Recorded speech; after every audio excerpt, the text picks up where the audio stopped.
Welcome, fellow photophiles, for another Pluriboom camera review. Today, we are looking at the Olympus Stylus Epic Zoom 80.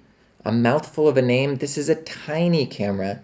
If you compare it to the Olympus XA, which is a similar clamshell design made in 1979, this one was actually made in 1999. So they stuck with the same sort of clamshell sliding design, but they've moved to a lot more automation with this thing. When you open this up, it's a bit of a transformer. You'll see here.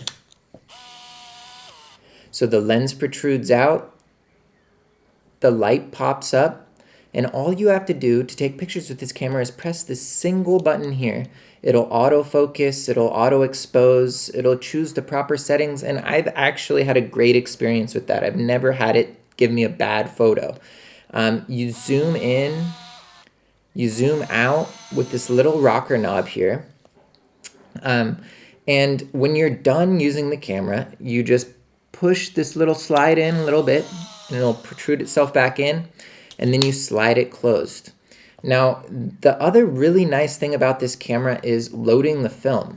So I use a lot of older style cameras, so I'm not super used to this new style of auto loading, which really all you do is you stick your film on this side, you pull the leader across, and you just close it. And it pulls the film through and auto loads it. When you're done shooting an entire roll, this whole thing will rewind for you. It auto advances, there's no crank. It's really a true point and shoot camera. And for that, I think it's really good.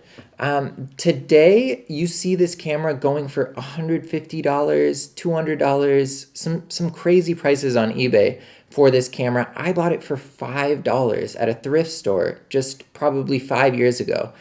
And I think that's a good price for this camera. And I would probably pay something up to maybe $25 or $30 for this camera, but $100, $150 is crazy. And the reason is that this really does not take consistent photos. And the reason for that is that this lens, while it does take sharp pictures, is actually has a lot of artifacts in it. It has barrel distortion, it has light vignetting, light rings, and a lot of that has to do with the focal length being a little too deep for this camera, and especially when you're shooting zoomed in and in bright light. So a good trick when you're using this camera is to try and find a shady spot so that you aren't getting that light coming around and bending into the lens and leaving those artifacts on your photos. So that's really frustrating. I've seen people online actually build some adapters and things to actually provide a lens hood for this, but you have to put it on every single time you open this up because this hides inside of here.